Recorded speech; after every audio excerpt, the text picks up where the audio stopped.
Özünə hörmət elə. Çox vaxt insanlar bu ifadəni pis, sərt və aqressiv qarşılayır və mütləq də qarşı tərəfə cavab olaraq nəsə xoşa gəlməz bir sözlər deyir. Əslində özünə hörmət edən insan özgüvənli, özünə dəyər verən, özünə inamı olan insandır. Və özünə hörmət edən insan mütləq də ki, qarşıdakına da hörmət eləməyi bacarır.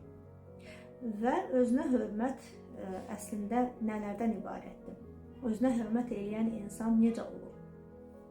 Bir, qeyd eləmək istədiyim, insan ilk özünü düşünür, öz maraqlarını, öz istəklərini yerinə yetirir, yəni özünü dinləyir, ondan sonra başqalarını dinləyir.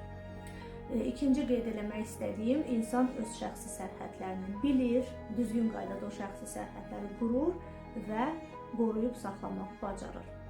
Özünə hörmət edən insan tamamilə özünü qəbul edir və heç bir halda özünü, öz hisslərini, öz hərəkətlərini heç vaxt dəyərsizləşdirmir. Özünə hörmət edən insan həm də öz ehtiyaclarına və arzularına diqqət edir və hər zaman ehtiyaclarını qarşılamaq çalışır, çünki özünə dəyər verir.